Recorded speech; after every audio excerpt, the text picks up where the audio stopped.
So I play Tom Donnelly, and he's Al Pacino's character, Danny Collins' son, who he's never met before, his illegitimate son that he had on a one-night stand years ago, and I play the character that Al goes out looking for, try to connect with, um, and I don't want anything to do with him. And I've got a wife and a little girl, a pregnant wife and a little girl, and I've got a secret of my own, and it's sort of revealed through the course of the movie, and brings my dad and I closer together, sort of against my own wishes, really, and it sort of evolves from there where that relationship goes. You know, it's about a guy really sort of seeking a second way of life. It's kind of a redemption tale, and Danny Collins is a guy who's been sort of singing the same songs for years and years, and he's tired of singing the same songs, and sort of in a sort of endless cycle, like a very Dante-ish cycle of hell, really. And so he decides to make a change. He discovers something in his life, discovers something that he never knew. That his idol and his hero John Lennon had written him a letter years earlier, in which he warns him not to fuck up his life and to remember what's important. And it sort of sets him off on this path to change his life before it's too late. And one of the things he does is tries to find this son that he never knew. Yeah, it's amazing. It's not a secret to Al that I'm a huge fan of his. I don't think it's a secret to Al. I think anybody who's in my age group and who's an actor probably looks up to Al Pacino. I'm from the East Coast. I'm from New York, and having said that, he's a guy who's just very generous with the art form, and very generous with his time. And he's a guy who's kept coming back to the theater. It's his first love, and so to be able to do a play with Al was really, really incredible for me. That's my first love, is working in the theater, and I haven't done that much film, to be honest. And so having gone from working on the stage with him, then my first day working on film with him was intense, because it's really what I know him most for. I mean, I've seen him on stage before, and I've worked with him on stage now, but you work with him on film, and then it all comes flooding back to you, all those iconic roles that he's played, and you realize, oh, this guy's a master on film. He's just incredible, the subtlety and the depth that he has. He's a guy who does his work, and you see it in his eyes. It's intense, and not that I didn't have that experience with him on stage, but on stage it's a totally different experience, doing it live for 1,000 people every night, and the energy that brings to a performance. Here it's sort of more contained, and it really is a give and take, unlike anything else. And to do it with a master like that is it's really hard to put into words. Yeah, he legitimately wants to help. He sees that the daughter needs help, and that because of their circumstances financially, that Tom and Samantha really can't do any more than they've done. And Tom does express an interest in helping her. There's a really beautiful part in that first scene when they see each other, when Danny asks him, "Are you happy?" And Tom says to him, I hate my boss. I wish the Mets were better. The Mets break my heart every year. A lot of people will connect with that. And he says, my daughter, I wish I could do more for her. I really do. And he hears that. I think Danny hears that.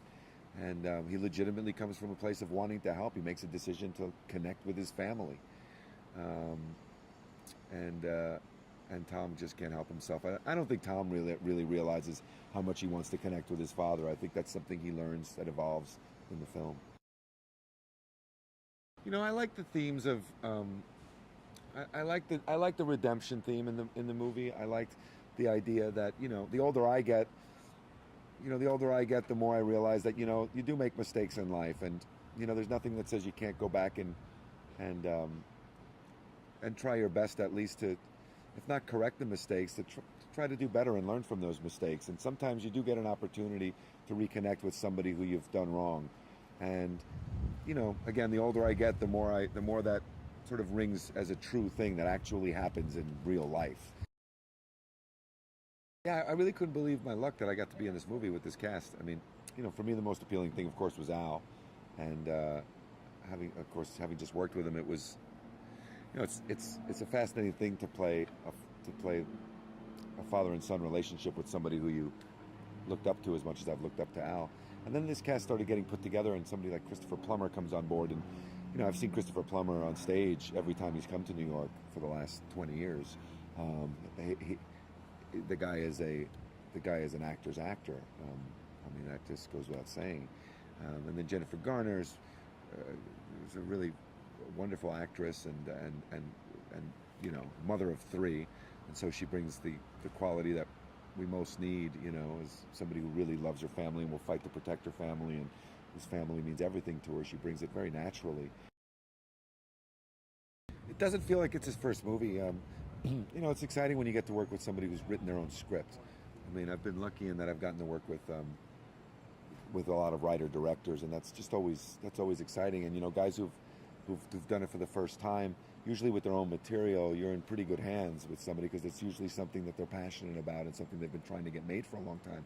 And I know with this one, Dan's been working with Al for years on trying to bring this thing forward. I did a movie called The Station Agent about 10 years ago, and Tom McCarthy, you know, it was been about 4 years we were trying to get that movie made, and we did readings of it, and we talked about it and had little workshops of it, same cast for years before we got it done, so that he was really prepared and ready. And there was never a sense that he was a first-time anything. And it's the same with Dan Fogelman. He's obviously a talented writer and cares a lot about the material. It means something to him, and it's a pretty good combination. I suppose I would have written a letter to Al. I probably would have written a letter to Al. I would have asked him what advice he could have given me. I would have told him I hated school, and I don't want to go to school and learn about this stuff, so what do I do? You know what's amazing? And now that I know him, it would have been great. It would have been great to have met him then, because he'd have been like, me too! Al didn't even graduate high school. So it would have been really simpatico. But we've already come to discover that all these years later. So it is kind of like I wrote him a letter and then found out that we had a lot in common, except that I didn't actually write the letter. But, you know, I told Al, I said, you know, for years, I've been doing theater for years in New York, 20 years or whatever, and it's been a little mantra of mine, a little like ritual. Every time I go into the theater, right before as I walk into the theater, I say Al Pacino's coming tonight. And I told him when I met him that's what I'd been doing for years. It was just like a weird superstition of mine, and that one day I was going to get to meet him, and that was going to pay off, and I would get to work with him, and it did. It all happened. So that was my own. That was my. I guess that's my version of writing him a letter and it coming true. Yeah.